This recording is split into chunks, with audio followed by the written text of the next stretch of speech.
നമസ്കാരം. കേരളത്തിൽ ഏപ്രിൽ 26-ന് ഒറ്റഘട്ടമായി നടക്കുന്ന ലോക്സഭാ തെരഞ്ഞെടുപ്പിൽ 11 വനിതാ സ്ഥാനാർത്ഥികൾ മത്സരിക്കുന്നു. 20 നിയോജക മണ്ഡലങ്ങളിലുമായി 3 മുന്നണികൾ മത്സരിപ്പിക്കുന്നവരുടെ എണ്ണം 9 മാത്രം, അതായത് 6-1 പോലുമില്ല. തിരുവനന്തപുരത്തെ SUCI സ്ഥാനാർത്ഥി എസ് മിനി, കൊല്ലത്തെ SUCI സ്ഥാനാർത്ഥി പട്ടികയിലുള്ള ട്വിങ്കിൾ പ്രഭാകരൻ എന്നിവരാണ് മറ്റു 2 പേർ. നിയമനിർമ്മാണ സഭകളിൽ 33% പ്രാതിനിധ്യം ഉറപ്പാക്കുന്ന വനിതാ സംവരണ ബിൽ നിയമമായ ശേഷം ആദ്യം നടക്കുന്ന തെരഞ്ഞെടുപ്പാണെങ്കിൽ പോലും സംവരണം നടപ്പാക്കാത്ത തെരഞ്ഞെടുപ്പാണ് ഇതെന്ന് പറയാം. സെൻസസും മണ്ഡല പുനർനിർണയവും കഴിഞ്ഞ് അടുത്ത തെരഞ്ഞെടുപ്പിൽ നടപ്പാക്കുമെന്നാണ് കേന്ദ്ര ഭരണകക്ഷി പറയുന്നത്. അത് നടന്നാലും ഇല്ലെങ്കിലും 5 വർഷം കഴിഞ്ഞുള്ള കാര്യമാണ് ഇനി നടക്കാനുള്ളത്. ഇപ്പോൾ മുന്നിലുള്ളത് രാജ്യമാകെ ജൂൺ 4-ന് ഫലം കാത്ത് അല്ലെങ്കിൽ പുറത്തു വരുന്ന അതിനിർണായകമായിട്ടുള്ള തെരഞ്ഞെടുപ്പാണ്. അതിൽ കേരളം എത്ര സ്ത്രീകളെ പാർലമെൻറ്റിലേക്ക് നൽകും? ജനാധിപത്യത്തിൻ്റെ ഈ ഉത്സവത്തിൽ സ്ഥാനാർത്ഥിയാകാൻ തന്നെ എത്ര സ്ത്രീകൾക്കാണ് അത്തരത്തിൽ അവസരം ലഭിച്ചത്? പ്രധാനമാണ് ഈ ചോദ്യങ്ങൾക്ക് ഉത്തരം നൽകേണ്ടതുണ്ട് ഇവിടുത്തെ രാഷ്ട്രീയ പാർട്ടികൾ. എല്ലാവരും ജയിക്കുവാനാണ് മത്സരിക്കുന്നത്. അതുകൊണ്ട് തന്നെ ജയസാധ്യതയുള്ള സ്ഥാനാർത്ഥി, ജയസാധ്യത കുറഞ്ഞ സ്ഥാനാർത്ഥി എന്ന മട്ടിൽ പറയുന്നത് തെരഞ്ഞെടുപ്പ് രംഗത്ത് നിൽക്കുന്ന ഓരോ സ്ത്രീക്കും നൽകേണ്ട തുല്യനീതിക്ക് എതിരാണെന്ന് പറയേണ്ടി വരും. അതുകൊണ്ട് അങ്ങനെ പറയുന്നില്ല. ഈ 11 പേരിൽ പരമാവധി എത്ര പേർ ജയിച്ചു വരാൻ ഇടയുണ്ട് എന്ന് കേരളത്തിന് ഏകദേശ ബോധ്യമുണ്ട് താനും. എങ്കിലും അതിനെ മറികടക്കുന്ന ജയപരാജയങ്ങൾ ഉണ്ടായിക്കൂടാ എന്നില്ല. ഓരോ വനിതാ സ്ഥാനാർത്ഥിയുടെയും രാഷ്ട്രീയവും സംഘടനാപരവുമായിട്ടുള്ള സാന്നിധ്യവും അതെത്രത്തോളമാണ്. മത്സര രംഗത്തുള്ള ഓരോ സ്ത്രീയും കേരളത്തിൻ്റെ, രാജ്യത്തിൻ്റെ സാമൂഹിക ജീവിതത്തിൽ സ്വന്തം ജീവിതം കൊണ്ട് അടയാളപ്പെടുത്തിയത് എന്തൊക്കെയാണ്? KK ശൈലജ, KJ ഷൈൻ, ആനി രാജ, ഇവരൊക്കെ അവരുടെ വൈവിധ്യങ്ങളുടെ ഒരു മത്സരം നടക്കുന്നു എന്ന് വേണമെങ്കിൽ പറയാം. ഇവരാണ് ആ 9 സ്ഥാനാർത്ഥികൾ. അവരെ പറയട്ടെ. KK ശൈലജ വടകരയിൽ CPM സ്ഥാനാർത്ഥി, KJ ഷൈൻ എറണാകുളത്ത് CPM സ്ഥാനാർത്ഥി, ആനി രാജ വയനാട്ടിൽ CPI സ്ഥാനാർത്ഥി, രമ്യ ഹരിദാസ് ആലത്തൂരിൽ കോൺഗ്രസ് സ്ഥാനാർത്ഥി, ശോഭാ സുരേന്ദ്രൻ ആലപ്പുഴയിൽ BJP സ്ഥാനാർത്ഥി, നിവേദിത സുബ്രഹ്മണ്യൻ പൊന്നാനിയിൽ BJP സ്ഥാനാർത്ഥി, TN സരസു ആലത്തൂരിൽ BJP സ്ഥാനാർത്ഥി, അശ്വിനി ML കാസർഗോഡ് BJP സ്ഥാനാർത്ഥി, സംഗീത വിശ്വനാഥൻ ഇടുക്കിയിൽ BDJ സ്ഥാനാർത്ഥി. ഇങ്ങനെ പാർട്ടി അടിസ്ഥാനത്തിൽ ഏറ്റവും അധികം സ്ത്രീ സ്ഥാനാർത്ഥികൾ BJPക്കാണ്, 4 പേർ. അവരുടെ ഘടകകക്ഷി BDJSന് 1, അങ്ങനെ NDAയ്ക്കാകെ 5, CPMന് 2, CPIക്ക് 1, കേരള കോൺഗ്രസ് എമ്മിന് ഇല്ല. പക്ഷേ അങ്ങനെ LDFന് 3, കോൺഗ്രസിന് 1, മുസ്ലിം ലീഗിനും കേരള കോൺഗ്രസ് ജോസഫിനും RSPക്കും സ്ത്രീകളേ ഇല്ല. അങ്ങനെ UDFനാകെ ഒരേ ഒരു സ്ത്രീ പ്രാതിനിധ്യം. ഒരാൾ മാത്രമാണ് മത്സരരംഗത്തെ സിറ്റിംഗ് വനിത, അതായത് രമ്യ ഹരിദാസ്. 2019 ആലപ്പുഴയിൽ ഇഞ്ചോടിഞ്ച് മത്സരിച്ച് 1474 വോട്ടിന് മാത്രം LDFിൻ്റെ മാരിഫിനോട് തോറ്റുപോയ കോൺഗ്രസ് നേതാവ് ഷാനിമോൾ ഉസ്മാൻ 2014 കണ്ണൂരിൽ K സുധാകരനെ തോൽപ്പിച്ച് ലോക്സഭയിലെത്തുകയും 2019 UDF തരംഗത്തിൽ തോൽക്കുകയും ചെയ്ത CPM കേന്ദ്ര കമ്മിറ്റി അംഗം PK ശ്രീമതി. ഇവരൊന്നും ഇപ്പോൾ മത്സരത്തിലില്ല. 2 പേരും പ്രചരണ രംഗത്ത് സജീവമാണ്. PK ശ്രീമതി ജനാധിപത്യ മഹിളാ അസോസിയേഷൻ അഖിലേന്ത്യാ അധ്യക്ഷയുമാണിപ്പോൾ. ഇതുവരെ ഒരു തെരഞ്ഞെടുപ്പിൽ പോലും മത്സരിക്കാത്ത CPIയുടെ തലയെടുപ്പുള്ള ദേശീയ നേതാവായിരുന്നു ആനി രാജ. ആനി രാജ ആദ്യമായി മത്സരിക്കുന്നത് ദേശീയ ശ്രദ്ധ നേടിയിട്ടുണ്ട്. വയനാട്ടിൽ രാഹുൽ ഗാന്ധിയുടെ എതിർ സ്ഥാനാർത്ഥി എന്നതിന് ആ ശ്രദ്ധയിൽ വലിയ പങ്കുമുണ്ട്. കഴിഞ്ഞ ലോക്സഭാ തെരഞ്ഞെടുപ്പിലും മത്സരിച്ചുവെങ്കിൽ കൂടിയും വിജയിക്കാതിരുന്ന സ്ത്രീ നേതാക്കളിൽ ഇത്തവണയും മത്സരിക്കുന്നത് ഒരാൾ മാത്രമാണ്, BJPയുടെ സംസ്ഥാന ഉപാധ്യക്ഷയായിട്ടുള്ള ശോഭാ സുരേന്ദ്രൻ.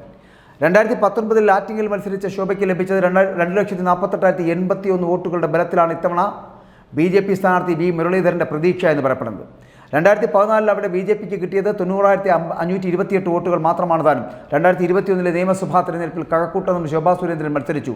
ആ തിരഞ്ഞെടുപ്പിൽ നിയമസഭയിലേക്ക് മത്സരിച്ച് ജയിക്കാതിരുന്നവരിൽ നിവേദിത സുബ്രഹ്മണ്യനും ഇടുക്കി സംഗീത വിശ്വനാഥനും ഇത്തവണയും മത്സരിക്കുന്നു എന്നത് പ്രത്യേകത കൂടിയുണ്ട്.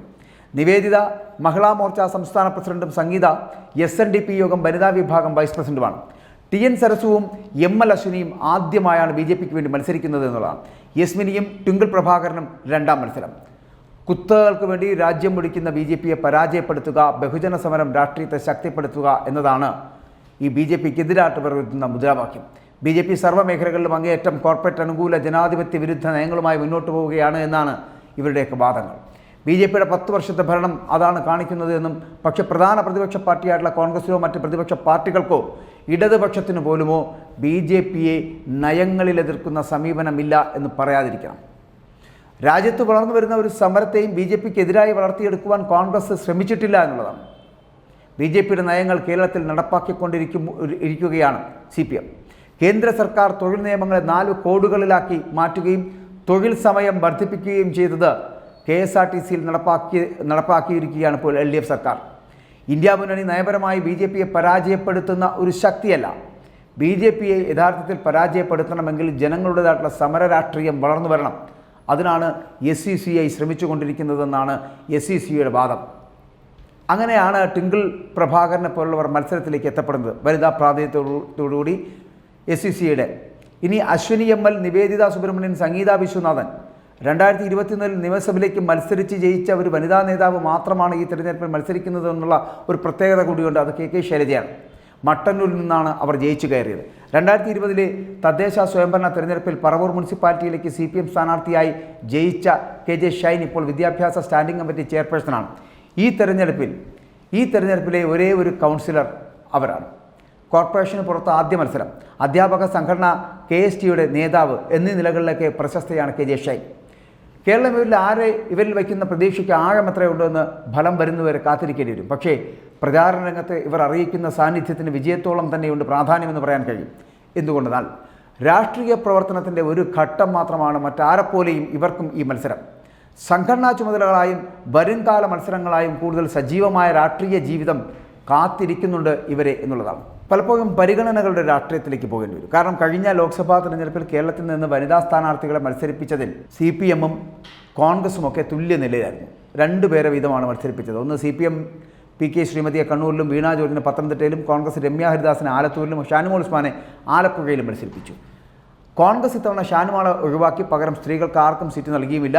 ആളുകൾ മാറിയെങ്കിലും CPM എണ്ണം കുറച്ചില്ല. BJP 2-ൽ നിന്ന് 4 ഉയർത്തുകയും ചെയ്തു. ശോഭാ സുരേന്ദ്രനും പൊന്നാനിയിൽ VT രമയുമായിരുന്നു അവരുടെ സ്ഥാനാർത്ഥികൾ, പഴയ സ്ഥാനാർത്ഥികൾ. ഇപ്പോൾ 4 സ്ഥാനാർത്ഥികളായിട്ടുണ്ട്. UDFൽ കോൺഗ്രസ് അല്ലാതെ മറ്റു പാർട്ടികളൊന്നും തന്നെ കുറേ കാലമായി നിയമനിർമ്മാണ സഭകളിലേക്ക് സ്ത്രീ പ്രാതിനിധ്യം നൽകിയിരുന്നില്ല.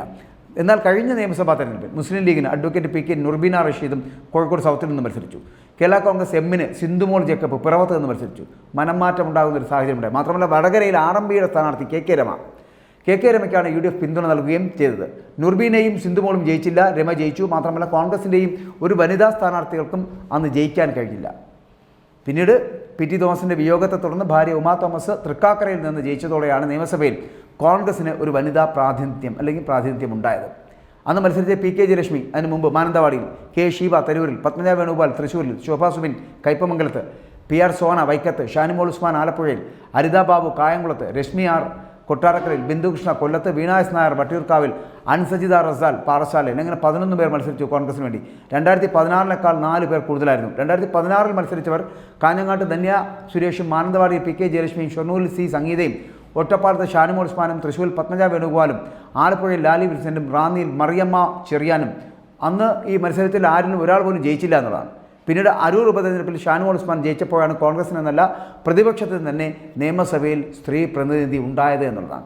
ഈ 2 തെരഞ്ഞെടുപ്പുകളിലും തൃശ്ശൂരിലെ സ്ഥാനാർത്ഥിയായിരുന്ന പത്മജ വേണുഗോപാൽ ഇപ്പോൾ പക്ഷേ BJPയിലുമാണ്. രമ്യ ഹരിദാസ്, ശോഭാ സുരേന്ദ്രൻ, TN സരസു 2021 CPM സ്ഥാനാർത്ഥി പട്ടികയിൽ 12 പേരായിരുന്നു ഉണ്ടായിരുന്നെങ്കിൽ സ്ത്രീകൾക്ക് KK ശൈലജ മട്ടന്നൂരിൽ, കാനത്തിൽ ജമീല കൊയിലാണ്ടിയിൽ, P മിഥുന വണ്ടന്നൂരിൽ, P Jiji വേങ്ങരയിൽ, K Shanthakumari കോങ്ങാട്ട്, R Bindu ഇരിങ്ങാലക്കുടയിൽ, ഷെല്ല Nishad ആലുവയിൽ, ദലീമ ജോജോ അരൂരിൽ, U പ്രതിഭ കായംകുളത്ത്, വീണ ജോർജ് ആറന്മുളയിൽ, J മേഴ്സിക്കുട്ടിയമ്മ കുണ്ട്രയിൽ, OS അംബിക ആറ്റിങ്ങൽ. ഇവരിൽ KK ശൈലജയും കാനത്തിൽ ജമീലയും R ബിന്ദുവും ദലീമ ജോജയും U പ്രതിഭ, വീണ ജോർജ് എന്നിവർ ജയിച്ചു കയറി. 6 പേർ. വീണ ജോർജും R ബിന്ദുവും മന്ത്രിസഭയിലെത്തി. 2016 മന്ത്രിസഭയിൽ ഉൾപ്പെടുത്തിയ KK ശൈലജ, J മേഴ്സിക്കുട്ടിയമ്മ എന്നിവർക്ക് പുറമെ വീണ ജോർജ്, U പ്രതിഭ, P ആയിഷ പോറ്റി എന്നിവരാണ് ജയിച്ചത്. 5 പേർ. അന്നും മത്സരിച്ചത് 12 പേർ. രുക്മിണി ബാലകൃഷ്ണൻ സുൽത്താൻ ബത്തേരിയിൽ നിന്ന്, KK ലതിക കുറ്റ്യാടിയിൽ നിന്ന്, KP സുമതി മലപ്പുറത്ത് നിന്ന്, സുബൈദ ഇഷ്ഖാഖ് തൃത്താലയിൽ നിന്ന്, മേരി തോമസ് വടക്കാഞ്ചേരിയിൽ നിന്ന്, ഷിജി ശിവജി കുന്നത്തുനാളിൽ നിന്ന്, TN സീമ വട്ടിയൂർക്കാവിൽ നിന്ന്. ഇങ്ങനെ ആയിരുന്നു മറ്റ് സ്ഥാനാർത്ഥികൾ. CPIക്ക് ES ബിജിമോൾ, CK ആശ, ഗീതാ ഗോപി എന്നിവർ. 2016 ജയിച്ചത് ഇവരൊക്കെയാണ്. പറവൂരിൽ ശാരദാമോഹൻ മത്സരിച്ചുവെങ്കിലും ജയിച്ചില്ല. ജയിച്ച 3 പേരിൽ ആരെയും മന്ത്രിസഭയിൽ എടുത്തുമില്ല. ഇത്തവണ J ചിഞ്ചുറാണി ചടയമംഗലത്ത് നിന്നും, CK ആശ വൈക്കത്ത് നിന്നും എന്നിവർ മാത്രമാണ് മത്സരിച്ചതും 2 പേരും ജയിക്കുകയും ചെയ്തു. ചിഞ്ചുറാണിയെ മന്ത്രിയാക്കി. കോവളം മണ്ഡലത്തിൽ നിന്ന് 2011 ജയിച്ച ജമീല പ്രകാശം 2016 JDSന്റെ സ്ഥാനാർത്ഥിയായി എങ്കിലും വിജയിക്കാൻ കഴിഞ്ഞില്ല. BJP 14 ഘടകകക്ഷികൾ 3 17 സ്ത്രീകളെ 2011 നിയമസഭാ തെരഞ്ഞെടുപ്പിൽ NDA എന്ന് മത്സരിപ്പിച്ചു. ശോഭാ സുരേന്ദ്രനെ കൂടാതെ ആനിയമ്മ രാജേന്ദ്രനും, അർച്ചന വണ്ടിച്ചാലും, സ്മിത ജയമോഹനും, നവ്യ ഹരിദാസും, മാത്രമല്ല ഷീബ ഉണ്ണികൃഷ്ണൻ, കൂടാതെ സുചിത്ര മട്ടട, TP സിന്ധുമോൾ, പത്മജ S മേനോൻ, രേണു സുരേഷ് കുന്നത്തുനാടിൽ, പ്രമീളാദേവി പാലായിൽ, BT സുധീർ കരുനാഗപ്പള്ളിയിൽ, രാജീവ് പ്രസാദ് കുന്നത്തൂരിൽ, വനജ വിദ്യാധരൻ കുണ്ടറയിൽ എന്നിവരാണെന്ന് BJPയെ പ്രതിനിധീകരിച്ചുകൊണ്ട് എത്തപ്പെട്ടത് 2011. സംഗീത വിശ്വനാഥനെ കൂടാതെ CK ജാനു അത് JRSൻ്റെ നേതാവായിട്ട് സുൽത്താൻ ബത്തേരിയിൽ മത്സരിച്ചു. B നസീമ അത് AADMKയുടെ സ്ഥാനാർത്ഥിയായിട്ട് മണ്ണാർക്കാട് മത്സരിച്ചു. എന്നിവരാണ് NDAയുടെ ബാനറിൽ അന്ന് മത്സരിക്കപ്പെട്ട സ്ഥാനാർത്ഥികൾ. മൂന്ന് മുന്നണികളുടെയും സ്ഥാനാർത്ഥി സ്ത്രീ തന്നെ ആയ ഒരേ ഒരു നിയോജക മണ്ഡലം 2021 ഉണ്ടായിരുന്നു, വൈക്കത്ത്. CK ആശ CPI, PR Sona Congress, Ajitha Sabu BDJS. Ajitha Sabu മുൻപ് കേരള കോൺഗ്രസ് എമ്മിനെ പ്രതിനിധീകരിച്ചുകൊണ്ട് കോട്ടയം ജില്ലാ പഞ്ചായത്ത് അംഗവും ജില്ലാ പഞ്ചായത്ത് പ്രസിഡന്റുമായിട്ടുണ്ട് എന്നുള്ള ഒരു പ്രത്യേകത കൂടി ഉണ്ടായിരുന്നു. അരൂരിൽ ദലീമ ജോജോയും ഷാനിമോൾ ഉസ്മാൻ കോൺഗ്രസിൻ്റെയും കായംകുളത്ത് U പ്രതിഭയും അരിതാ ബാബു കോൺഗ്രസിന് വേണ്ടിയിട്ട് 1.5 വർഷം മുൻപ് 2019 അരൂർ MLA ആയിട്ട് A മാരിഫ് ഷാനിമോൾ ഉസ്മാനെ തോൽപ്പിച്ചുകൊണ്ട് ലോക്സഭയിലേക്ക് തിരഞ്ഞെടുക്കപ്പെട്ടപ്പോൾ ഉണ്ടായ ഒഴിവിൽ നടന്ന ഉപതെരഞ്ഞെടുപ്പിലാണ് ഷാനിമോൾ ഉസ്മാൻ തന്നെ CPMലെ മനു C പുളിക്കനെ തോൽപ്പിക്കുന്നത്. 2021 സിറ്റിംഗ് MLA ആയിട്ടുള്ള ഷാനിമോൾ ഉസ്മാനെതിരെ പ്രശസ്ത ഗായികയായിട്ടുള്ള ദലീമ ജയിച്ചു കയറി. കായംകുളത്ത് U പ്രതിഭ അന്ന് വിജയം നേടി. ഇങ്ങനെ കോൺഗ്രസിൻ്റെ സ്ഥാനാർത്ഥി പ്രഖ്യാപനം ഡൽഹിയിൽ നടന്നുകൊണ്ടിരുന്ന അതേ സമയത്ത് തിരുവനന്തപുരത്ത് KPCC ആസ്ഥാനത്ത് പ്രമുഖ വനിതാ നേതാവായിട്ടുള്ള ആള് അന്ന് തലമുണ്ടനം ചെയ്തുകൊണ്ട് അത് കണ്ട് കേരളം ഞെട്ടിയതും കഴിഞ്ഞ നിയമസഭാ തെരഞ്ഞെടുപ്പിലാണ്. മാത്രമല്ല സീറ്റ് നിഷേധിച്ചതിനെതിരായിട്ടാണ് KPCC ജനറൽ സെക്രട്ടറി മഹിളാ കോൺഗ്രസ് സംസ്ഥാന അധ്യക്ഷയുമായിട്ടുള്ള ലതിക സുഭാഷിൻ്റെ അത്തരത്തിലുള്ള ഒരു വേറിട്ട പ്രതിഷേധമുണ്ടായത്. കോട്ടയം ജില്ലയിലെ ഏറ്റുമാനൂരാണ് ലതികയുടെ സ്വന്തം നാടും മണ്ഡലവുമൊക്കെ. അവിടെ നിന്ന് ജില്ലാ കൗൺസിലിലും ജില്ലാ പഞ്ചായത്തിലും അവർ അംഗമായിട്ടുണ്ട്, ജില്ലാ പഞ്ചായത്ത് പ്രസിഡന്റുമായിട്ടുണ്ട്. കേരള കോൺഗ്രസ് LDFിൽ പോയ സാഹചര്യത്തിൽ ഒഴിവന്ന ഏറ്റുമാനൂർ കോൺഗ്രസ് ഏറ്റെടുത്ത് ലതിക സുഭാഷിനെ മത്സരിപ്പിക്കണമെന്ന ആവശ്യം നേതൃത്വം പറഞ്ഞു, പക്ഷേ അത് അംഗീകരിച്ചില്ല. മാത്രമല്ല കേരള കോൺഗ്രസ് ഒറ്റയ്ക്ക് ആ സീറ്റ് അങ്ങോട്ട് ചോദിച്ചു നൽകുകയും ചെയ്തു. ലതികയ്ക്ക് ഒരിടത്തും സീറ്റ് കൊടുത്തതുമില്ല. ലതിക ഏറ്റുമാനൂരിൽ സ്വതന്ത്ര സ്ഥാനാർത്ഥിയായെങ്കിൽ കൂടിയും വിജയം LDFിനായിരുന്നു. പിന്നീട് അവർ NCPയിൽ ചേർന്ന് സംസ്ഥാന വൈസ് പ്രസിഡന്റായി. നിലവിൽ സംസ്ഥാന വനം വികസന കോർപ്പറേഷൻ്റെ അധ്യക്ഷയാണ് ലതിക സുഭാഷ്. കേരളത്തിലെ കോൺഗ്രസിൻ്റെ ചരിത്രത്തിൽ തന്നെ ഏറ്റവും ചർച്ച ചെയ്യപ്പെട്ട പടിയിറക്കങ്ങളിൽ ഒന്നായിരുന്നു ലതിക സുഭാഷിൻ്റെതെന്ന് പറയാം. KSUവിലും പിന്നീട് യൂത്ത് കോൺഗ്രസിലും സംസ്ഥാന ഭാരവാഹിയായിരുന്ന ജയാഡാളി 2011 CPMലേക്ക് പോയപ്പോൾ തുടങ്ങിയതാണ് കോൺഗ്രസിനുള്ളിൽ അല്ലെങ്കിൽ കോൺഗ്രസിൽ നിന്നുള്ള പെൺ നേതാക്കളുടെ ഈ കൊഴിഞ്ഞുപോക്ക് എന്ന് പറയും. വേറൊരു പാർട്ടിയിലും ഈ പ്രവണത ഈ വിധം ഇല്ല എന്ന് വേണമെങ്കിൽ പറയാം. അതുകൊണ്ട് അതൊന്ന് പറഞ്ഞു പോകേണ്ടതുണ്ട്. അർഹതയ്ക്ക് അംഗീകാരം കിട്ടാത്തതും അവഹേളനവുമാണ് പലരെയും ഈ പാർട്ടി വിടാൻ പ്രേരിപ്പിക്കുന്നത് എന്നുള്ളതാണ്.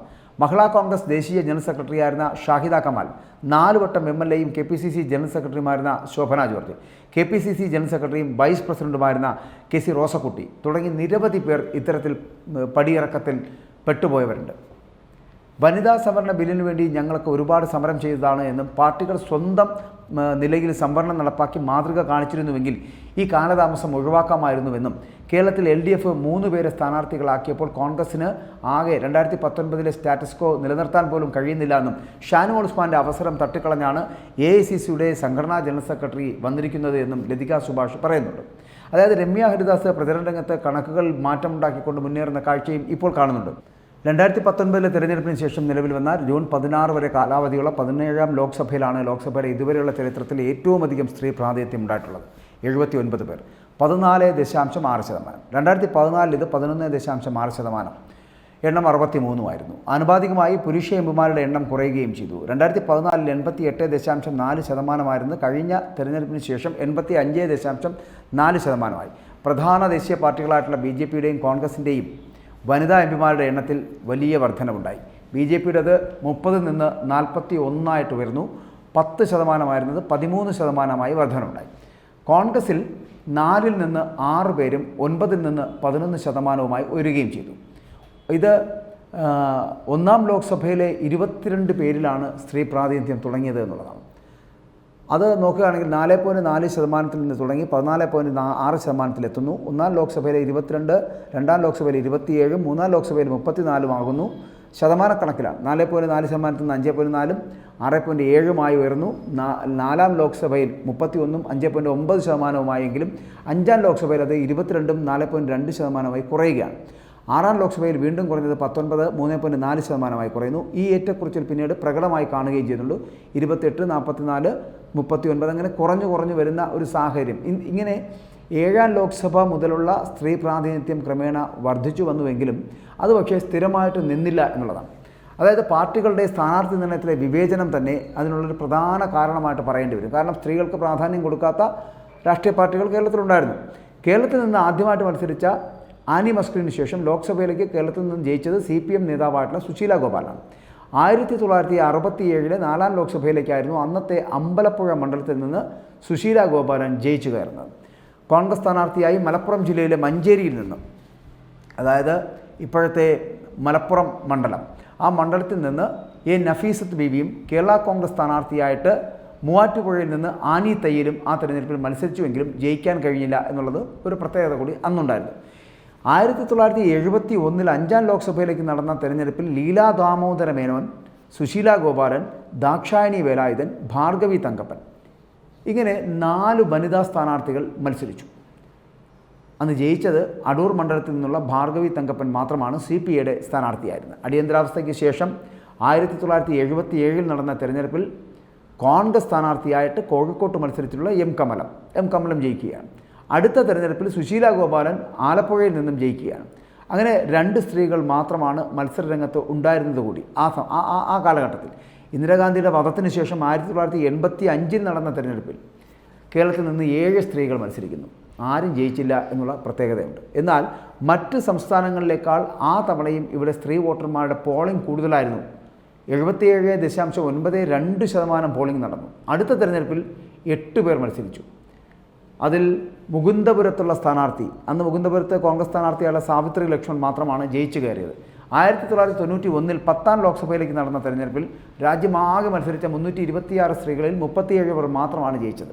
53% മാത്രമായിരുന്നു പോളിംഗിൻ്റെ ദേശീയ ശരാശരി. എങ്കിലും കേരളത്തിലെ സ്ത്രീ വോട്ടർമാരിൽ 73.17% വോട്ട് ചെയ്തു.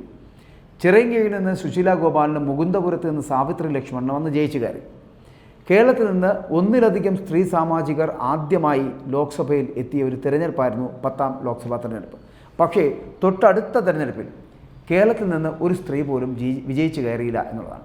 11ാം ലോക്സഭയിൽ കേരളത്തിൽ നിന്ന് സ്ത്രീ പ്രാതിനിധ്യം ഉണ്ടായില്ലെങ്കിലും 12ാം ലോക്സഭയിൽ, അന്ന് 12ാം ലോക്സഭയിൽ വടകരയിൽ നിന്ന് CPMൻ്റെ AK പ്രേമജം വിജയിച്ചു കയറി. AB വാജ്പേയിയുടെ നേതൃത്വത്തിലുള്ള 1ാം NDA സർക്കാരിന് ആയുസ് 19 മാസം മാത്രമായിരുന്നതുകൊണ്ട് പ്രേമയത്തിൻ്റെ ആദ്യ ലോക്സഭാ അംഗത്വ കാലാവധിയും 19 മാസം കൊണ്ട് അവസാനിച്ചു. പക്ഷേ ലോക്സഭ പിരിച്ചുവിട്ട് 13ാം ലോക്സഭയിലേക്ക് നടത്തിയ തെരഞ്ഞെടുപ്പിൽ വടകരയിൽ നിന്ന് അവർ തന്നെ വീണ്ടും വിജയിച്ചു കയറി. 13 സ്ത്രീകളാണ് കേരളത്തിൽ അത്തവണ മത്സരരംഗത്തുണ്ടായിരുന്നത്.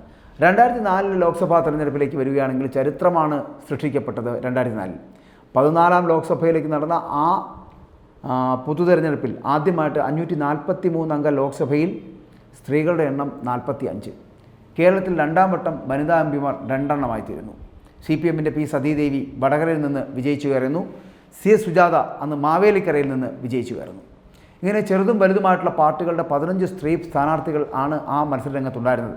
2009 P സതീദേവി മുല്ലപ്പള്ളി രാമചന്ദ്രനോട് തോക്കുന്നു.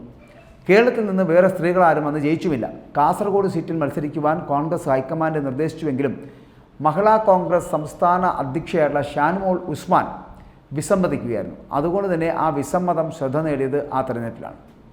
UDFന് ജയസാധ്യത തീരെ കുറഞ്ഞ ഒരു മണ്ഡലം എന്നായിരുന്നു അന്നത്തെ അതിൻ്റെ വിലയിരുത്തൽ.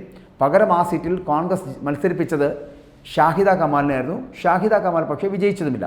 പിന്നീട് CPMൽ ചേർന്ന അവർ സംസ്ഥാന വനിതാ കമ്മീഷൻ അംഗമായി മാറുകയും ചെയ്തു. ഇവിടെ സ്ത്രീകളുടെ പ്രാതിനിധ്യം എത്രത്തോളം ഉണ്ട് എന്നുള്ളതാണ്. നിപ്പയുടെയും കോവിഡിൻ്റെയും കാലത്ത്, അതായത് 1ാം പിണറായി വിജയൻ സർക്കാരിലെ ആരോഗ്യ സാമൂഹിക നീതി മന്ത്രിയായി മികവ് തെളിയിച്ച KK ശൈലജ ജനാധിപത്യത്തിൻ്റെയും മതേതരത്വത്തിൻ്റെയും സംരക്ഷണത്തിന് വേണ്ടിയിട്ട് ദേശീയ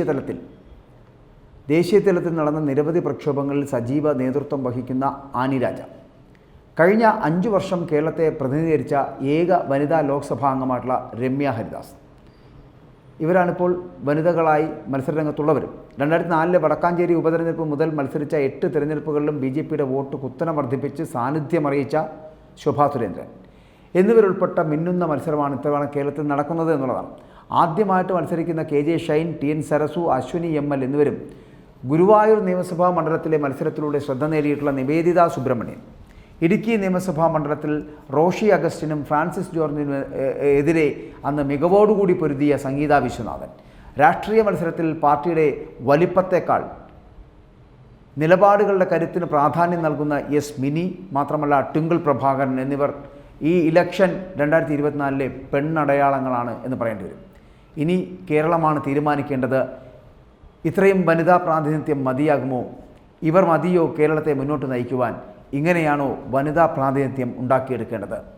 33% സംവരണം ഏർപ്പെടുത്തിയതിനു ശേഷം നടക്കുന്ന ആദ്യത്തെ തെരഞ്ഞെടുപ്പിൽ ഇതാണ് സ്ഥിതിവിശേഷമെങ്കിൽ വരും തെരഞ്ഞെടുപ്പുകളിലെ അവസ്ഥ എന്തായിരിക്കും?